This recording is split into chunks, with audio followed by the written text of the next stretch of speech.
Hello everyone, I hope you're all doing beautifully well. Today, for a special interview slash information slash discussion type thing, we've got a very cool chap called CiriBob on. Say hello, CiriBob.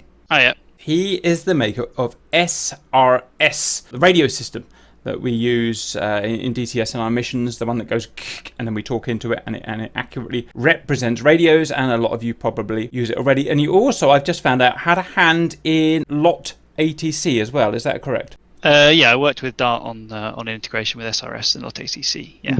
And CTLD. Yep. Yeah. CTLD, simple slot block, lasing scripts, all kinds of stuff. So we've got a proper big DTS brain here, which is great.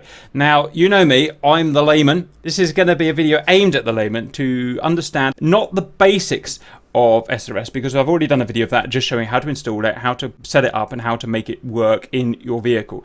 Today we're looking at some more in-depth stuff, functionality about it, and as well as that, you know, how it came about. When was SRS created and why was it created by you? Around 2014, 2015, I think. And actually, SRS is called Simple Radio Standalone. Originally, there was Simple Radio, which was not standalone. So it was an integration with TeamSpeak. So it was very similar to, at the time, TARS and Aries Radio. And it was based on another open source radio, which I can't remember the name of now. But unfortunately, it was time to TeamSpeak. And the problem with that is anyone that uses any of the Armour Acre plugin knows is that it takes over your TeamSpeak. So as soon as you connect, you lose all the comms. And the idea behind Simple Radio Standalone was the standalone bit. You can carry on using all your normal comms. Discord wasn't around at the time, so it was TeamSpeak or Mumble, but you also get in-game comms as well. So it was the best of both. Right, so there's no reliance on TeamSpeak at all. It's its own executable. Yeah, that was it, yeah. And it was a challenge for myself to learn a new language, because the language it's programmed in I didn't know, and I wanted to learn how voice over IP software works, so I decided to build one from scratch. How do you know all this stuff? What's your, if you can say, what is your job? Well, I used to be a programmer, but I don't program for a job anymore. Now I manage programmers, so I'm one of those terrible people. In fact, I manage managers that manage programmers, so it's even worse. But I program in my spare time, so the stuff I used to do for DCS was how I kept up with programming. And are you learning Lua? And presumably you're just a long-time lover of DCS like us. Yeah. When did you start? I think it was 2013, 2014. Oh, you beat me. Yeah, CTLD was the first. Well, the first script I ever wrote for DCS was a modification of CTTS. I can't remember what it stood for now. Combat Troop Transport Script, I think. So that was, I started with the Huey, and the Huey couldn't do anything in DCS, really. You could fly about, and then you got shot down. That was about it. Yeah. So then I modified CTS to fix a load of bugs, and then I decided to build CTLD, which is the complete transport logistics. Which is great. We use that in, I don't know if you probably don't watch our missions, but in our missions we use that basically almost every mission now. The guys, and I have no idea how it works, it's way beyond me, but they're lugging crates around and building, literally in our missions, building SAMs and stuff out of crates. And that's it. It looks, I mean, if you're the guy behind that, then that's awesome. You've added so much to our missions and stuff. And I'm glad to hear. Yeah, I mean, the whole point of it was to give some utility to helicopters, because logistics is what wins wars. Everyone else is important, but without stuff, it doesn't work. Awesome. Okay. Do you have any military background, or is it just? No. I did. Cadets is the closest I ever came. So I was an RAF cadet, but absolutely no. Okay, fine. So that's that. So that's SRS. That's just one thing. You said that you needed to learn a new language to make it. Well, just out of interest, what is that language? C#. So it wasn't the language that I knew at the time. Okay. So I'd originally been an embedded programmer, so I did C. Yeah. So I used to build car trackers. So there's things you see where people are being chased down by the police. I used to write some of the software for that. In fact, that's just a question for me. How does, in my word, hooks into a DCS module? Because I find it fascinating how I'm in my plane, I'm in my MiG-21 or whatever. I turn the knob of the MiG-21 and I can see the radio, and then I can see in SRS standalone, SRS, in the little grey thing that I've got on my screen here that the viewers can see, I can see it changing in there. How do you get that interaction? Is DCS programmed to allow that interaction? Yeah, so DCS is both a thing for us to play around on, but it's also a commercial tool. And one of the commercial bits of it is being able to hook it up to all kinds of different systems. So DCS as a game is incredibly open. Lua is the scripting language they use, and it's a relatively easy language to learn and do things with quite quickly. And DCS has a thing called export.lua, and export.lua gives you access to the switch, well, what are called cockpit arguments, but in effect, the switch positions of every switch in the game. And all you have to do is figure out when it gives you a value between 1 and 0, what that actually corresponds to. So lots of switches, 1 means up and 0 means down. And if it's like a knob, like a radio knob, there'll be, I don't know, 20 positions. So it'll be 1, 0.2, all that kind of stuff to add up, and that's what I do. So for every single aircraft, I've had to go in and figure out what switches do what the arguments are for them, and then read them, and then change the state of SRS as a result of that. The only difference to that is the relatively recent feature of being able to do reading the UFC. So if you take the Hornet or the F-16, it doesn't have buttons for the guard state. Whereas on say the Huey, you literally set the knob to +G, and that gives you guard plus your normal radio. You can't do that on a display. It's digital. There's nothing to read. But there is a hidden method in DCS called list indicators, and that gives you the state of all the digital cockpit displays, and then you have to read all the text and then figure out what the hell it actually means. So it's a fair bit of work, and you have to do that for every single module. So it sounds like, yeah, absolutely. So it sounds like, this is all new to me, to be honest. It sounds like DCS was made to be modified, if that's the right word. They've deliberately made it so we can get to this information. Is that normal for a game?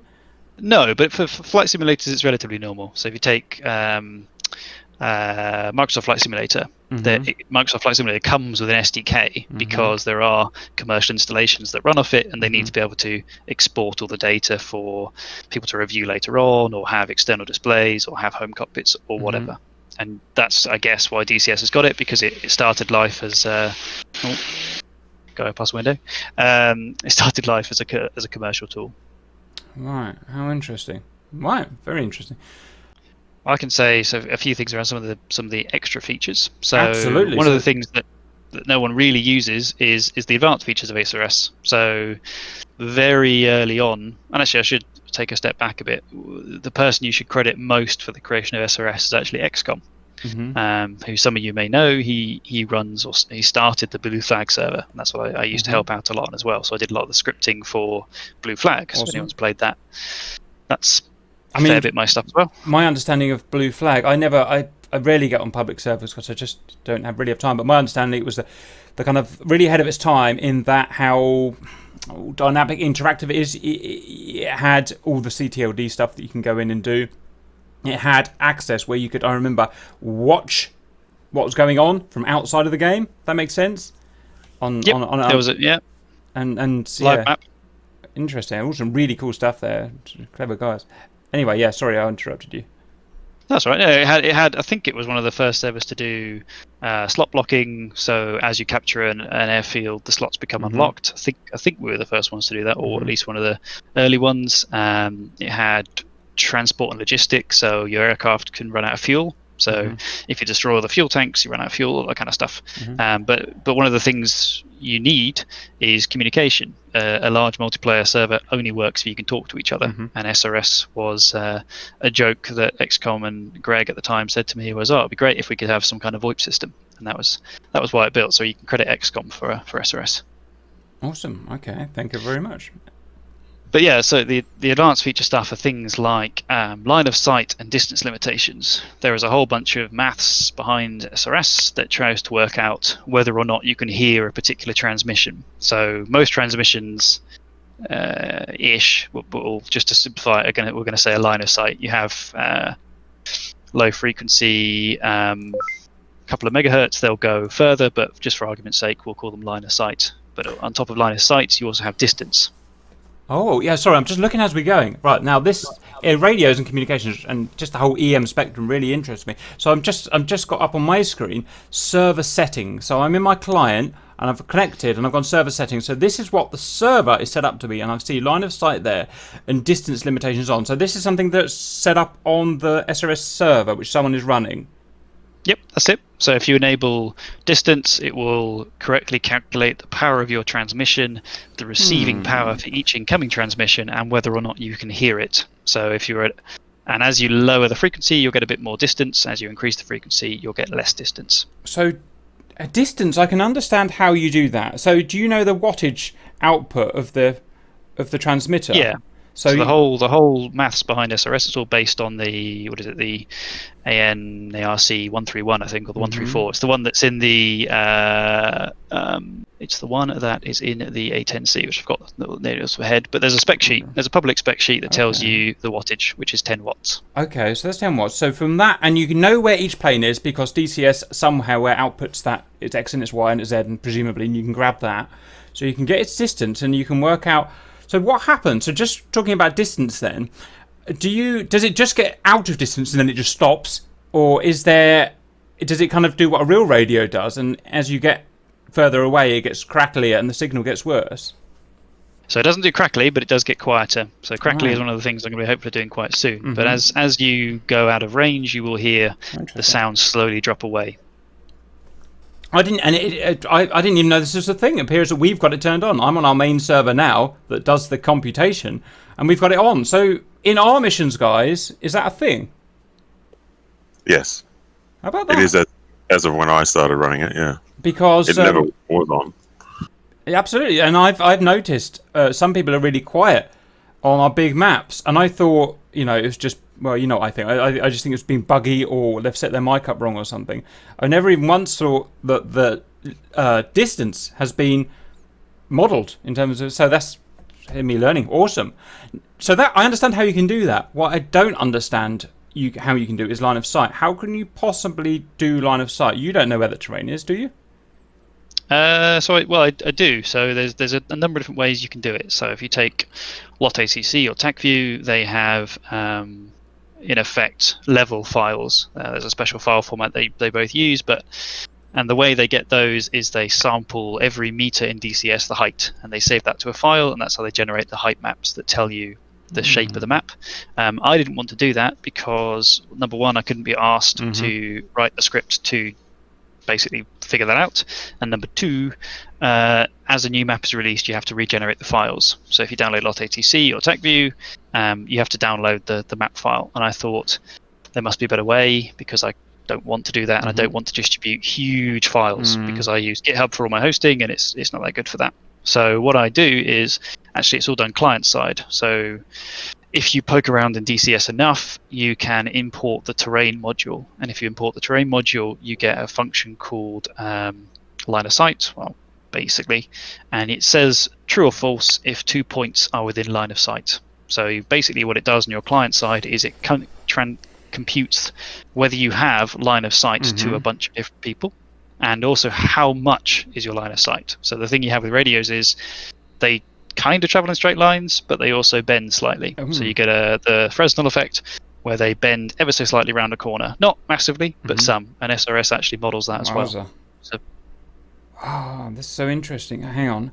Yeah, right. And now I'll tell you what, Bob. You probably, I probably don't interest you very much because I'm at a lower level. But I did a video, half-hour video, a year back, all about the EM spectrum and how it's modelled in DCS from, again, a layman's point of view. I'm not pretending to be super clever. And we used SRS because it's, just the thing to use. And we had two Hornets either side of a mountain. And we did all sorts of experiments. Distance, curvature, over curvature of the Earth, over a mountain, around a mountain, different ranges. And what we found was that it's not just whether you can see the guy or not, line of sight, that whether you can talk to them or not. It's this stuff that you're talking about. The radio waves can go around that mountain or kind of go around the curvature of the Earth to a certain extent. And I just found it absolutely fascinating that stuff like that's modelled. Anyway, sorry. Yeah. So yeah, exactly that. I mean, it's all the stuff you do in physics. when you did your A-level physics all those many years ago, if you did. But yeah, it's nice to see that audio. And as I say, I mean, modelling radio waves is very difficult, and I will not claim to be an expert in any way, shape, or form. And proper radio modelling software is very, very, very expensive and very computationally expensive as well. So I'm not doing reflections. I'm not doing ionosphere. Basically because that's a PhD in its own right. There are people that make their living doing that, and I'm just one guy building an open source project. But I feel I've done a good enough job. As I say, it will do Fresnel and line of sight, and if you two of you drop down into two opposing valleys in a Huey, you'll lose comms, as long as the line of sight is also turned on. Yeah, no, I found that fascinating. And after this video, I need to say, I'm me at the end of the day. And believe it or not, I came from a very intelligent man, my dad, who was a doctorate in physics, and his job for 40 years was creating satellite transmitters and receivers for satellites, tracking systems for satellites. And so this is bread and butter, radio modelling. Knowing about radio waves and exactly what we're talking about, and he found it really fascinating, talking about how they've modelled it. And I don't know, maybe I'll even get you together one day. I think that'd be really interesting. He's retired now, but he went a bit above my head, I'm afraid, Bob. But really cool. Okay, so you've got line of sight. One thing I picked up on what you were saying, you said that will interest a lot of people. I think you grabbed the terrain module out of DCS. What does that mean? We grabbed. Well, I mean, so as I say, the whole of DCS is written in Lua, and there is a special module called the export module. And if you import the right things at the right time, it gives you access to bits of the game client side that you wouldn't normally have access to, or they haven't necessarily given you in that export environment. So there's a thing called modules in Lua, and a module is basically like a library of a collection of similar functions. And with a lot of poking about and a lot of trial and error, I managed to get access to the terrain that I needed to do these calculations. So you'll even see it in the SRS logs. It will say something like terrain loaded very near the top. But again, what that means is you as the end user don't have to download relief maps. You don't have to do calculations. And again, what's nice is it's completely accurate. Even if you sample every meter, you've got a 1 meter resolution of the height map. So there will be some loss. Whereas what I'm using is the game engine itself. It is literally running on the map that you're flying around on, so it should be blocked by the things that you can see in front of you. So the calculation for line of sight is done by the DCS engine. You're just asking it the question, it says yes or no. Is that right? That's it, exactly that. And then I sample different heights offset from it to get it to work out the curvature. So if it says no, try 10 meters above, try 10 meters down, and then you're basically trying to find out how far off line of sight you are. DCS also does that with AOA transmissions too, doesn't it? Yeah, it does. It does do certain amounts of line of sight, and DCS does do power calculations as well. Yes, it does. Yes, because we did it with and without SRS, and we got slightly different results. But sorry, we did. Yeah, but I'm self-taught. This is all. No, they're the best people. The old A-level textbook, and I don't know, reading about the Freeze equation, or however you say his name. Yeah, which is the guy that did the power calculations. That's what I base it all off. No, I think it's top notch. Especially, I'm learning about this now. It's really interesting. You just got my brain flowing, and now if we've got access to their inner sanctums of line of sight calculation, I wonder what else you can get access to. You could do some really cool stuff over there. Probably not for this interview, but I found that cool. Okay, so line of sight, didn't know it was a thing in SRS. It is, and the various calculations that we're going to apply to that for realism within extent. Distance limitations as well. Awesome. Regards the additional features, advanced features, anything else you'd like to mention? Yeah, so as I mentioned at the start, I did a bit of a collaboration with Dart. So one of the other radio systems that there is what is the name of it? There's Aries, and there is what is it called?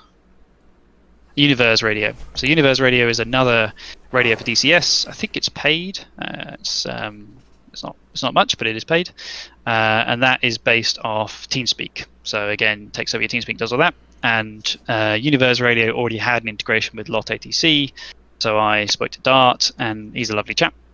and he agreed to integrate SRS into LOTATC. So there's two integrations with it. Number one is the line of sight. So as I mentioned, my line of sight system is based entirely on DCS. If DCS isn't running, I can't do my line of sight calculations because I've got nothing to run it off. However, LOTATC does have a terrain engine. So if you hook up LOTATC to SRS and DCS is not running, you can still do your line of sight and distance calculations, because I instead use LOTATC to do it. And with LOTATC, you can set your position to various units. You could say, I'm a controller of Kasab Tower, or I'm UZ11 AWACS or whatever flying around, and LOTATC will give me the coordinates to SRS, and I will be able to give it questions about, can I see this person? And it says yes or no. Can we, so you, is this the time to jump onto your screen then, where you can show this? Yeah, I can show. Well, I can show the IFF stuff. So another part of this is IFF modeling. So the let me share my screen. The IFF modeling in DCS is pretty basic. Yeah, we've been experimenting with it lately, and I completely agreed. So, I look forward to hearing this. Sorry, I keep interrupting you, but it's just because I get excited about things. That's okay. So, the IFF integration in DCS is fairly basic, and most NATO aircraft, it's different for the Russian ones, but most NATO aircraft have one of these chappies that you'll see, and that's your IFF panel or your transponder panel. So civilian aircraft had these, military aircraft had these, and there's different modes for military and civilian, but there are three modes that we care about. Mode 1 is the older mode and is a 2-digit mode. Mode 3 is 4 digits, and then there's mode 4, which is the encrypted special military one. So what you would do as a normal controller is be telling people to squawk various numbers, and by squawking just means transmit the number that you want. Again, not an expert on any of this. This is only what I pick up by reading. So if you take this Huey controller here, you can see that my mode 1 is set to 25, and my mode 3, which, if I can remember the right number, was it 7,000? In a moment, you should see update on here. So here's LOTATC, and here is my Huey, and you can see that I'm squawking 25 on mode 1 and 700 on mode 3. And what I can also do is turn on my IFF, which will give me proper friend-foe. And again, if you have LOTATC in advanced realistic mode, I will now be shown as a friendly, but until that moment I won't, because my mode 4 is off. So we actually have no idea. We just know that there is a radar contact. What you can also do is squawk some of the special modes, which I've now forgotten the node for, but never mind. And the other thing you have, FR. So you can see FR here because I'm friendly. The last feature that you, as a civilian pilot and a military pilot, have is this Ident Switch. So Ident means identify, and all this is a really nice feature where you will pop up on the controller screen as a little flashy red bob. So you can see there that I'm flashing Ident. Well, why would you use that? Why would you use that? So you come into a controller, you say, hey, EZ11, request picture, and he goes, yeah, I have no idea where you are, I can't see on my screen, there's too much clutter, can you please squawk Ident? So all you do is you press Ident, and you will end up flashing on his display, so he can figure out where, or he or she can figure out where you are, and that's it. That's all it is. Is that a real thing? Is that what it's really used for? Yeah. How about that? Wowzer. Can anyone remember what the hijack code is? I can't remember what it is now. Oh, I can't remember. Who knows hijack? Four digit, isn't it? 7600 or 7500. Yeah, 7600, I think. So if you squawk that, if I remember, there you go. It's hijacked. That's so cool. Hang on. So I need to get. I'm slowly catching up with you. So first thing is that stuff. So you're grabbing those numbers out of those. What we were talking about earlier. How you grab them out of DCS, and you're manipulating them on there. So you are doing really kind of some proper IFF there. Do you have anything to do with the mode 4 encryption, or is that? Do we just not understand that? That's it. So if mode 4 is off, so this is mode 4 here, I've turned it off, and you can see that I've now lost. I just stopped squawking my hijack number. There you go. You can see here it doesn't say FR anymore after my name, because I'm now an unknown contact. If I turn that on, it will say FR for friendly. That's There you Right. Okay. So from my little brain, my understanding of this is that you've taken these inputs from DTS and you've simulated, as far as I understand, a realistic IFF from it. So why doesn't DCS do that? Because DCS doesn't do that. We've investigated this, and it doesn't do this stuff. It's just on or it's off. It's on or it's off. And yeah, I mean, I guess because the difference between the Russian and the NATO systems, the NATO system is nice and easy to understand. You've got this little panel here, you put the right codes, you tick the magic IFF button, and everything gets solved. With the Russian aircraft, they have another way of doing it. It's ultimately behind the scenes a similar thing. You are doing a challenge response. You do your challenge, the response come back encrypted, and you can decrypt it because you both have the codes, and therefore you know that if they have the codes and you have the codes, you're friends. Okay.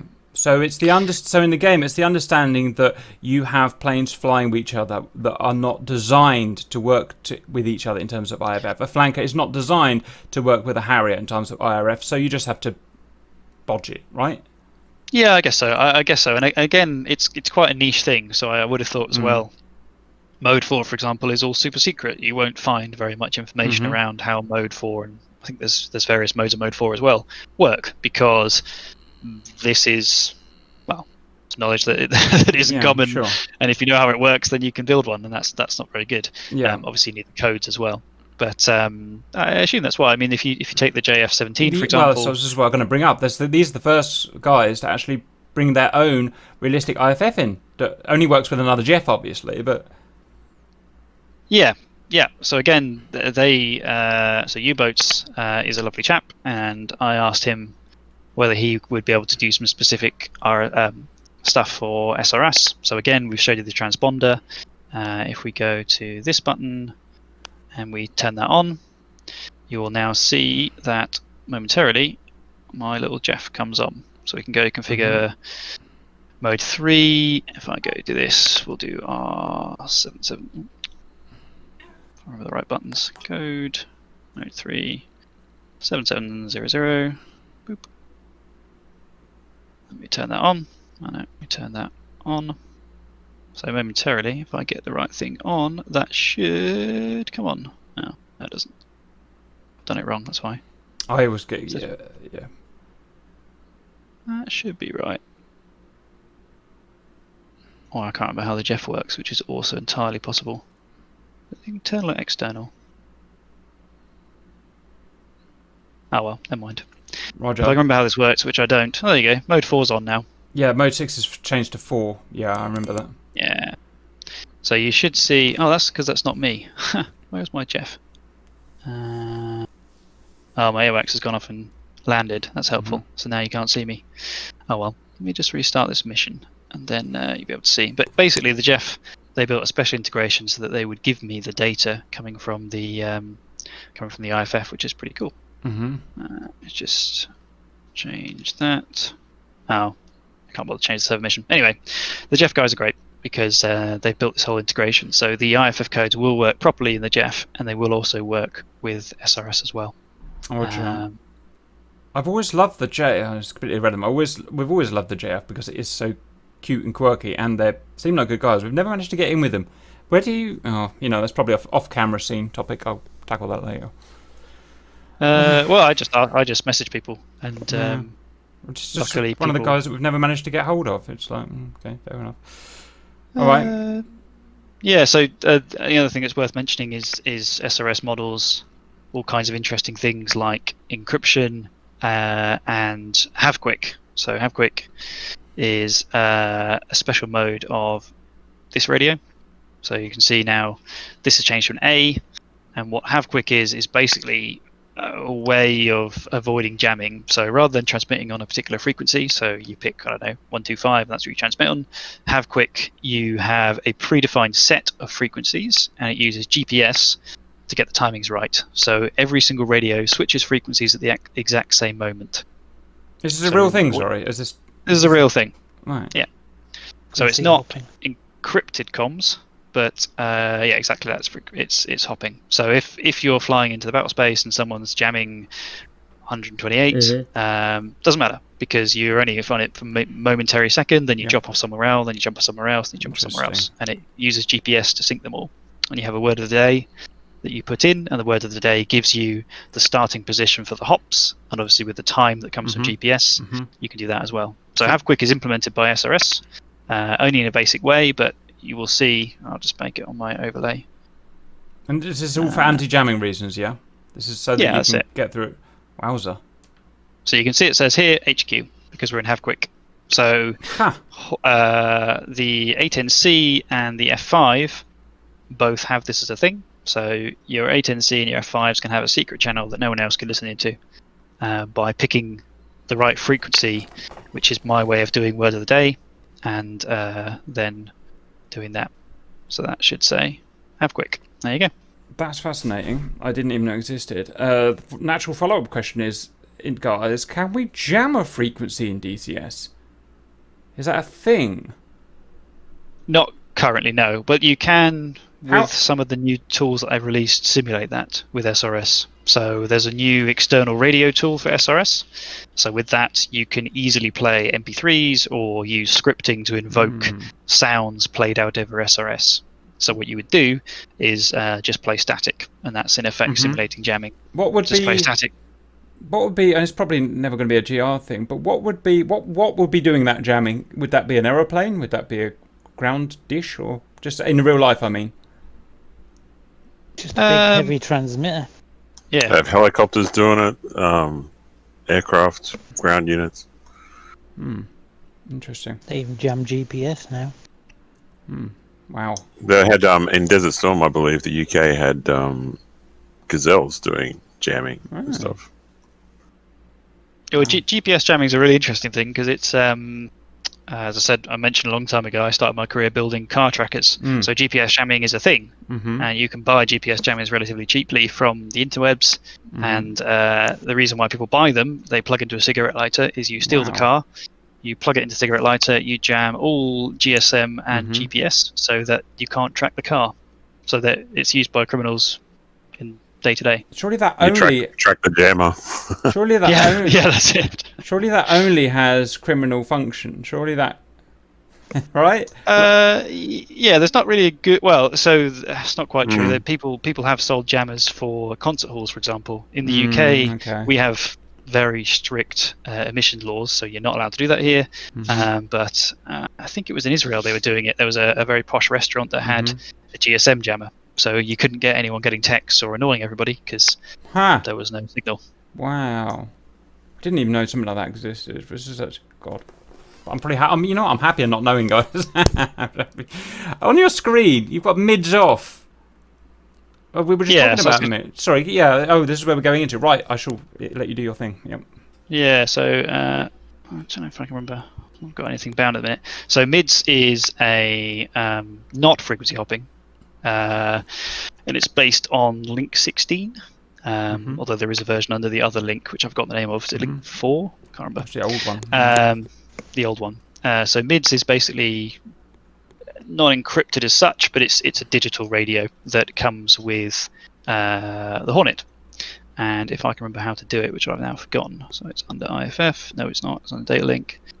Voice A, and it should be giving me the panel, but decided that it doesn't want to today. That's because it's off, probably. On. There we go. So it has 126 channels. So you have two MIDS radios. Well, again, it's digital, so it's not really two as such, but there are two things that you can tune in the Hornet for MIDS A and MIDS B. So 127 here means off. Anything other than 127 means on. So again, SRS is picking that up. Now we're on 126, and again, just like with the A10Cs and F5s, they can have their secret channels. You can with the Hornets. So all the Hornet guys and gals can have a chat. Is this working? 126. Is this working? Yeah. Since when was this? I know Wagner said ages ago it's coming, but he never.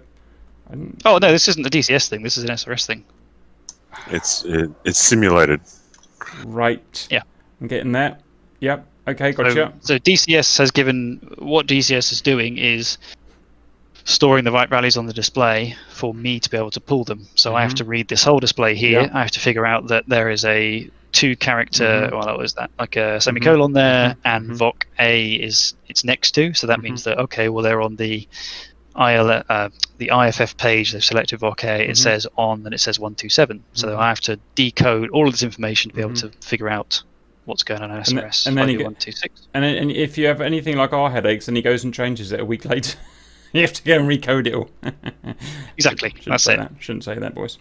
Yep.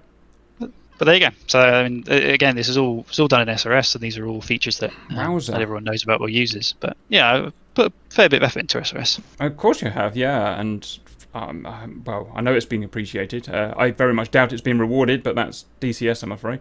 What was I going to say, guys? Sorry, while we've got you on, because we love having super brains on. The mids thing, guys, in the Hornet, is it just going to be this, or are we going to be able to do more with it? Does anyone? I still don't understand what this mids thing is. But when I watch things like the new sales movie for the Gripen or something, he sends something via mids, and a lovely big picture comes up of the baddie kind of on his MFD. Is mids just going to be for this secure channel, or is it going to be something bigger in DCS? Does anyone know? Well, mids is all sorts. It's, what is it? Multi-informational I was just looking. something system. I can't remember what it is. But it's a digital system. This is not exactly the same as the internet. This is using not TCP as such, but it's like a wireless broadband for military aircraft. It's Wi-Fi. Just fancy. The voice stuff's basically Skype for jets, if you like. Exactly. Okay. And so my question was, are we going to get to, send rude pictures to each other, media, or is it just going to be voice? Do we know, or do we just not know that? I believe it is. Aircraft. I think it was used for Rover for the F-14, which transmitted TGP images down to the ground, so the guy can sit on the ground and go, now left a bit, right a bit, that's up a bit. That's it, isn't it? That's what we can use this kind of thing for. So I'm wondering if, just thinking, if you have a guy in a Hummer that can take a photo or something, can you send it up in plane and say, hey, look, it's here, it's there. Wouldn't that be interesting? If they could do something like that, send media other than voice.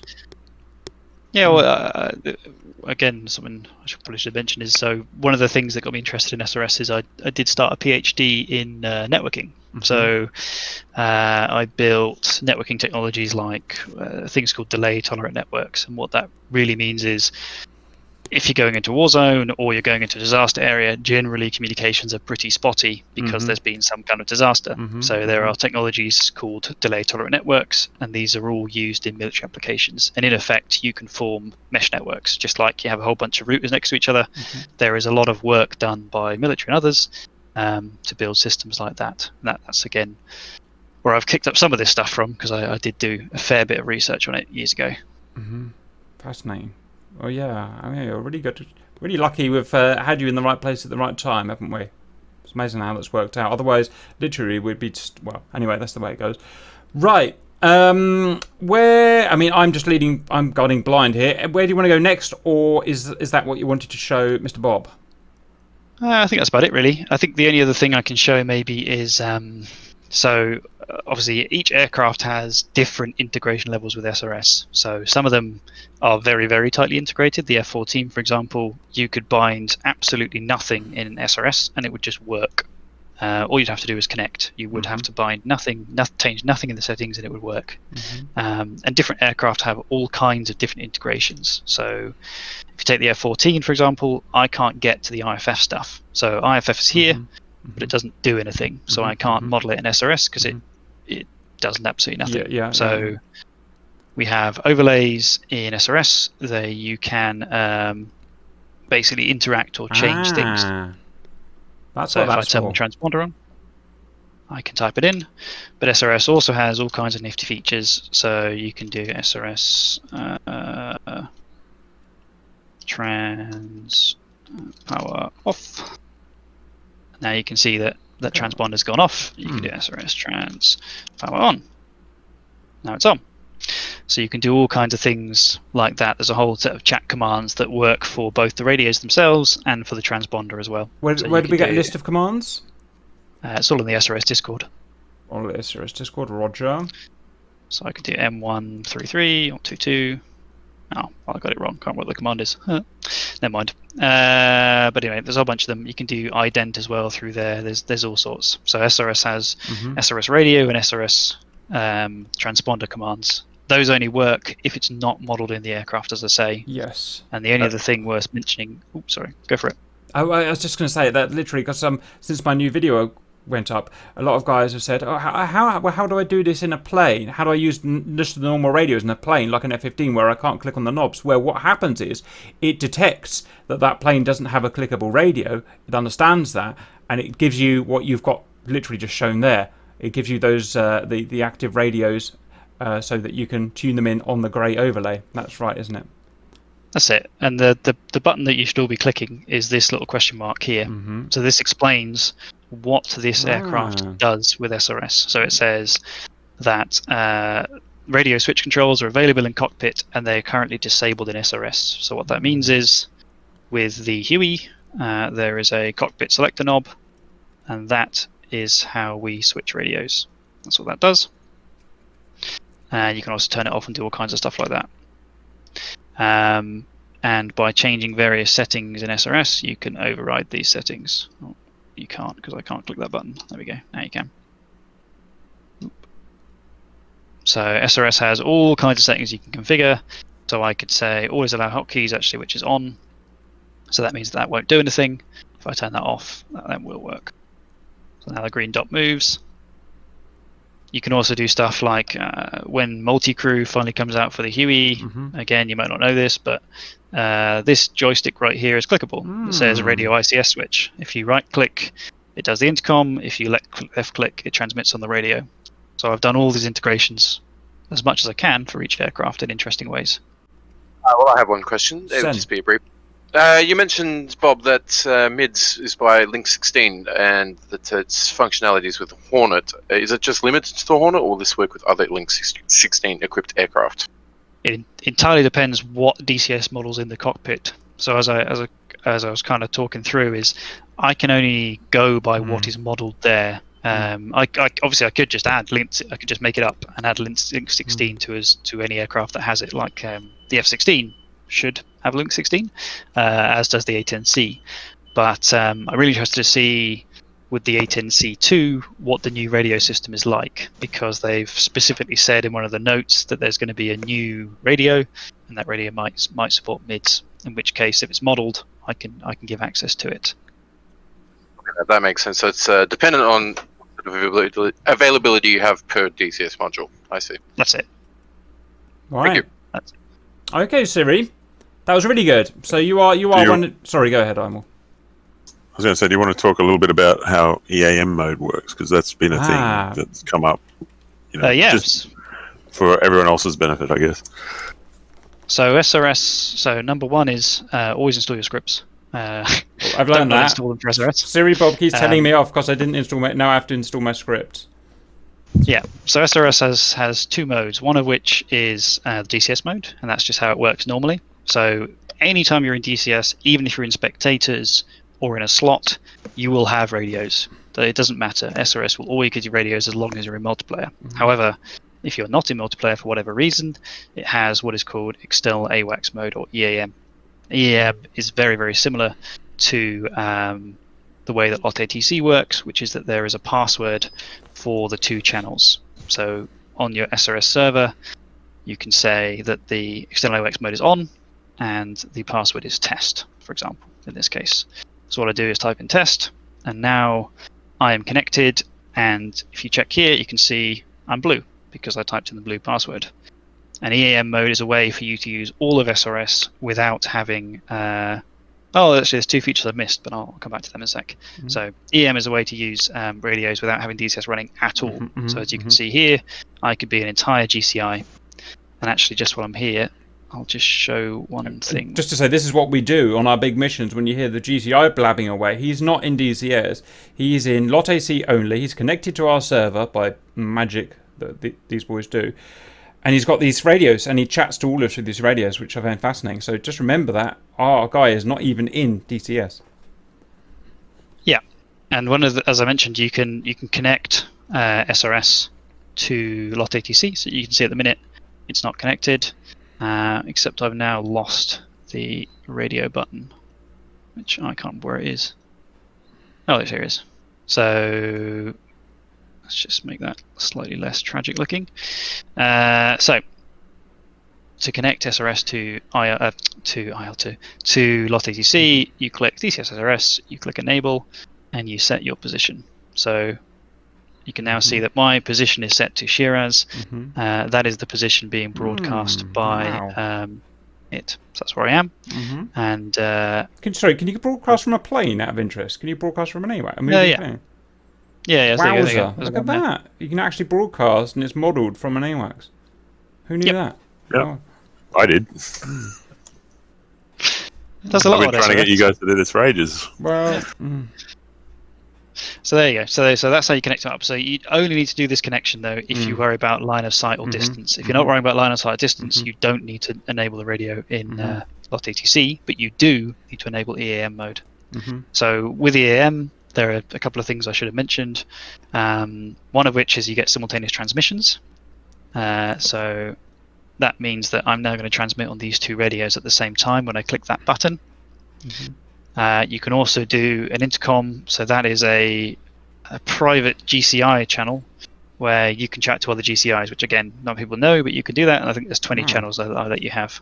Oh, more, can't remember how many give you. But anyway, so you can, in effect, it simulates a hard line between you and other controllers, so you can talk to them directly. And the last thing I should have mentioned is the relay feature. So SRS, and actually this from our last chat, this is probably worth mentioning for you guys. You were saying you struggle to make sure that you can all hear each other because you're on different frequencies or whatever. So SRS supports relays, which I need to find the button for, which is here. So as you see, I just dragged that little slider and a new button popped in. What this means is a transmission can head through 5 different nodes before it stops. And what I mean by nodes is radios. And the reason why there's a limit is if I didn't put a limit, it would never end. If you said relay 121 to 125, and then the guy that receives it says relay 125 to 121, that's a loop, and your transmission will just loop forever in a horrible, noisy mess. So what I would recommend you do is probably set it, if you are using this feature, to say 1 or 2, and you click this. So now any transmission, that's pretty stupid, let's do that. Any transmission that comes in on 30 FM will be automatically broadcast out on 124.8, and vice versa. Any transmission coming in to 124.8 will go out on 30 FM. And again, this is a real thing that radios do. And in fact, the Gazelle has this modeled in its cockpit by Polychop, and I've added support for it in SRS to some extent. So it is a scout aircraft, it's going to be flying low, so you need to be able to relay your transmission to either troops on the ground or other aircraft around you, and it has that built in, and SRS also has it built in, so you just tick the little RT button and away you go. But be aware about enabling this, because it does mean people can get themselves in a real mess with the transmissions and have things going all over the place, especially with simultaneous transmission as well. Right. But yeah, this is all support by SRS. And again, this takes to account line of sight. So if you want to relay comms and you're an AWACS, you can be an AWACS, jump on LOT-ATC, set your position to the AWACS position, and then relay comms between 2 different valleys if you want to, because they themselves can't hear each other directly, but they can hear each other when you relay that transmission. Wowza. I didn't even know that existed. Sorry, go ahead. Question. You've got the IRL radio transmit and receive. I would have thought that actually included the line of sight and distance. So what's different about those? I can never remember which way around they are. One of them doesn't actually do anything, so you can just turn it on for fun. But the other one is basically setting the radios to be proper half duplex, which is, what I mean by that is, when you hit transmit in a radio, the receiving circuit is cut, because if you didn't do that, all you would hear would be yourself blasting out your ears at stupidly high volume. So by turning those features on, it means that when you are transmitting, you can't hear any incoming transmission on that frequency. Oh, okay, yeah, makes sense. Because currently there are no full duplex radios at all in DCS. I thought MIDS was, but it turns out it's not, which is surprising. But there you go, that's the way it is. But yeah, there's no full duplex radios. The only thing that is full duplex, and by full duplex I mean you can transmit and receive at the same time, is intercom. Okay.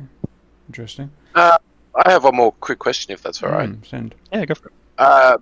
Bob, it was my understanding, and please correct me if I'm wrong on this, but with EAM, it should only be used if you are not in DCS. Is this correct? Exactly that. You should never try and run EAM with DCS running, because you will end up in a horrible mess where the radio starts flicking left, right, and back and forth repeatedly. Right. So EAM, Thank you. EAM used to stop you even connecting if it detected DCS, and actually at some point I'll add that back in. So you have no need to use EAM when you're in DCS, because as soon as you jump into a slot, you get all 10 radios. Right, that makes a lot of sense. Thank you for clarifying. It's all right. Speaking And of... EAM's also been used by other people. So I know people at Star Citizen use SRS, and they use EAM mode for it, because it's just a VoIP tool then, doesn't actually make a difference. And the IL2 SRS started being used by a server run called Combat Box, and after seeing that and talking to Jason and the IL2 team, that was enough to convince them to add some functionality in to allow SRS to work with IL2. So IL2 also has SRS now. Oh, we didn't know that, because one thing, we don't do very realistic IL2 anyway, it's just a bit of fun for us, but if we do go realistic, I now know that we can get support from that. I think that's great. Yeah, the IL2 client is perfectly simplified. I can't get things like line of sight and distance and all that kind of stuff, but you absolutely should fly on the Combat Box server, because they have built a whole automated callouts. So again, as I mentioned, there's a way now to inject external audio into SRS, and it supports both text to speech. So you say some words, it will read them out for you, and MP3s. And one of the admins there has built an entire set of scripts behind his mission, where now it says enemies in sector 3, or that was a great landing, or go see the crew chief because you just bent your propeller when you land. All of that kind of stuff comes out, and it all comes through the radios. So when you log onto their server, it's much more immersive. That you can hear all sorts going on. The AI doing call-outs if they get attacked. They'll say, I'm going for a bombing run. I can see some Germans. All that kind of stuff. Okay, very good. Right, anything else, Bob, you can think of? I've got another one. Send. I know we talked about this in our previous discussion, but for the benefit of the viewers, one of the questions that I had when ED announced that they were doing their own voice system is, why didn't they just get SRS and integrate it? Can you talk about that a bit? I think a bit. I mean, I've signed NDAs with them, so I can't talk very much. But I did have conversations with ED a long time ago now, right when SRS was first released, about making it a paid add-on, and at the time, because it was in effect a tech demo and I didn't really know how it was going to go, I didn't do that. So SRS could have been a paid add-on just like Lot ATC is, but at the time I declined, and I haven't really had any chats subsequent to that with them. But I don't see it as a bad thing at all. I mean, my way of going about it means that I get as much freedom as I like. I'm not tied by the realism of the game. I can build it however I want to build it. And I can also be more agile and customize it to how I want and cut corners if I need to or not. Whereas if you're building something in the game, there's going to have to be a whole process behind it. And I know ED know about the tool. I know ED have looked at it. So I hope they'll take some of the ideas, at least from SRS, and add it to their tool. But ultimately, they're building Mac now. So that needs to have VoIP in it, because that's going to be, as far as I know, kind of not like one step up from War Thunder, one step down from DCS. It's going to be that kind of intermediate ground where it's relatively well modeled from a flight dynamics and systems modeling point of view, but also simplified in that you don't have to worry about how the systems work, and it will need comms. So it makes absolute sense for them to do it. And I think there's room for two, because just like there is in Armour, you have the inbuilt Armour VoIP, and that works okay. You also have Acre, which is the fully realistic radio modeling. And again, you can do all kinds of stuff with it, because it's a mod that you can't do if it's part of the core game. That's very well said. That's very well said, isn't it? Because you could have been bitter about that and said, rah, rah, rah, but no, that's very down to earth. Oh no, I mean, it's an open source project. If they want the code, they can have it, but it'd be pretty odd, because it's written in C#, so it'd be a nightmare for them to get it all integrated into the game. And what they've actually done which didn't exist when I first started SRS, is they've taken the open source WebRTC client. So if any of you, in fact, right now we're using it. Discord uses WebRTC, which is real-time chat. So that's the proliferation of all these voice chat systems that are popped up on the web. It's all using WebRTC, which is an open source project that Chrome have a version of, and people are sending me messages in Discord. Yeah, well, that's what they've used. So they're basically starting from a completely working VoIP system, which is much more sensible than my approach, which was build a complete VoIP system from scratch, then figure out how to integrate it to a game, then figure out how to make people use it, which is the long and difficult road. Okay, we've covered a lot. Anything else before we turn off, guys? Just on a related note, just a quick plug for the Patreon. Oh, I was just going to say that, guys. Yeah, well, I was going to wrap up like that. So Bob, I mean, it's great to see that he's one of the genuine kind of heroes of the community. He does this. He doesn't really ask for anything back, not. And but please do support him, because we can't take people for granted. So I will link any links that he wants, and I'll put his Patreon as well. Please go and support that. We use it all the time, and I guess that's a Patreon I should need to sign up for as well, by the sounds of things. So there's that. Anything you want to say? I mean, to the people, Bob?